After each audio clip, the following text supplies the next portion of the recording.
Hey, Batman! I guess Scarecrow gave you the slip. You broke my wrist for nothing! He's got plans for you, Batman. Oh!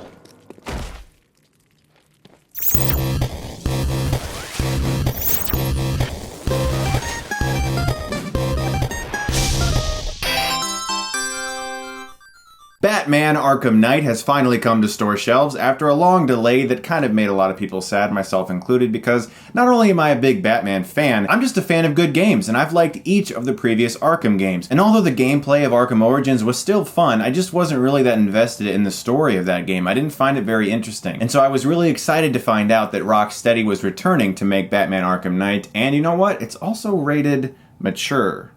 That's interesting. There's never been a mature rated Batman game ever. In fact, very rarely do comic book games ever receive that rating. So the plot of this game is that Scarecrow has threatened to release a toxin across the entire city. All of Gotham has been evacuated. The only people that remain in Gotham are the police and criminals and Batman. And so immediately, right off the bat, you get this really eerie sense that Gotham is deserted, filled with nothing but hate. Kind of like the last 20 minutes of Batman Begins, where you just saw the Scarecrow infecting the entire city and everyone was just turning against each other. That's what this entire game feels like. And Kevin Conroy, the voice from the animated series, has returned to voice Batman, which is just so great. Whenever anyone asks me who my favorite Batman voice is, they're like, is it Christian Bale? Is it Michael Keaton? I'm like, no, it's Kevin Conroy.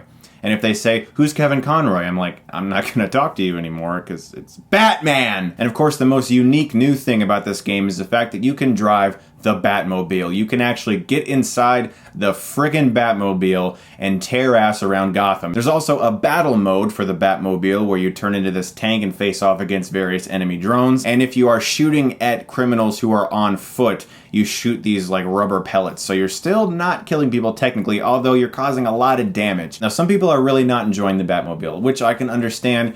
I fucking love it. It's the Batmobile, and you get to drive it. And I have had no problems controlling it. Some people are complaining about that. There's been some problems with the PC port of the game. I'm playing it on PS4. I've had no problems with it. Maybe it's because I grew up playing a lot of arcade racers as a kid, and I'm just used to that type of feel. I don't know. I've had no problems with the Batmobile. I fucking love it. Before I talk a bit about the story, and don't worry, no spoilers, let's talk about the gameplay a little bit. The combat feels improved. There's a lot more things that Batman can do this time around, although it does involve a lot of button mashing. And there are times in this game where it can get a little frustrating because sometimes the militia just overwhelms you. Scarecrow's militia and Arkham Knight's militia. And you die over and over again and you get that death screen where somebody mocks you because you just died.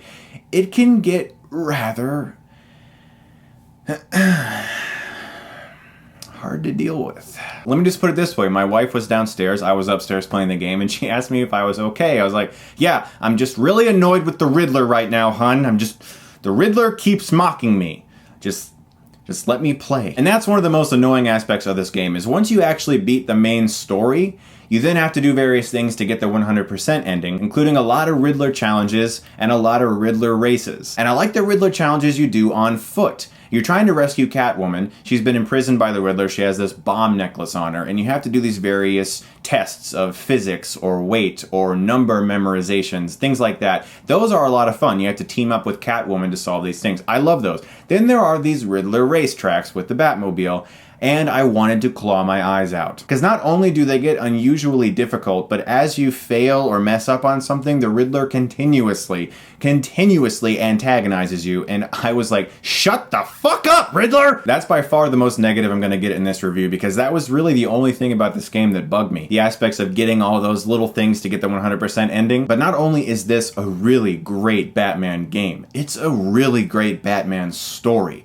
I became enthralled by the cinematics of this game. The way it was directed, the way they turn the tables on you sometimes through Scarecrow's hallucinations. You have to interact these horrific nightmare sequences towards the end that just blew my mind the way they were directed. I really cannot talk enough about how well the cinematics were directed in this game and how interesting the story is and how invested I was actually getting in this new Batman story. It reminded me of the best of the Batman animated series. And in some ways, the story was like a great mashup of the Dark Knight trilogy. There was the Batman Begins aspect with the Scarecrow infecting the city and people turning on each other. The Dark Knight has some influences throughout the game in regards to psychologically tormenting Batman, and the whole militia against the police aspect of The Dark Knight Rises is also included in Arkham Knight. This game takes some of the coolest story aspects of the animated series and those three films and makes a kick-ass story. Now let's talk briefly about the graphics because they're absolutely stunning. It's raining the entire time throughout this game. As you tear through Gotham, whether you're on the Batmobile or you're gliding around as Batman, it is breathtaking. I experienced 0 frame rate issues. Nothing. I mean, it was a perfect engine. I had no problems with the way this game performed. I know some people on PC are having issues, but on the PS4, I didn't encounter one glitch, one error, nothing throughout my entire playthrough. However, I do think there are probably too many tank battles. That being said, this is my favorite of the Arkham games so far. I love the story. I love the Batmobile. I love Kevin Conroy as Batman. I love the psychological torment of Batman that takes place in this game. Don't want to spoil it for you because I didn't know about it, and it's one of the best things in this game by far. I can't wait for you guys to experience it because it blew my mind. And just to briefly talk about the Arkham Knight, because I don't want to get into spoiler territory, I thought he was an excellent villain. He was very interesting.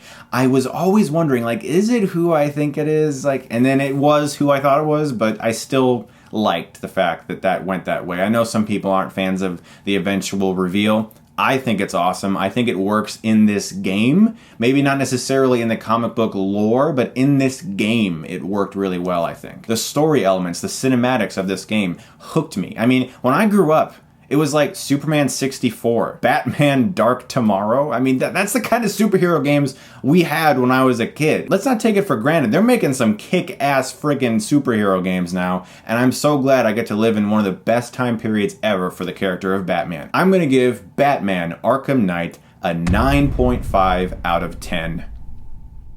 Those extra things you had to do with the Batmobile and the Riddler kind of got on my nerves, but other than that, guys, I had a freaking amazing time playing this game. And I want to give a big thank you to my buddy Matthew, a friend of mine who gave me this really awesome Batman Arkham Knight poster, double-sided. Thank you, my friend. Thank you very much. Also, I want to give another big thank you to the fact that I actually have a sponsor for this video, and they contacted me and they were nice enough to send me a product, and I'm very appreciative for that, and I want to thank them for sponsoring this video because, you know what? It helps me pay my rent.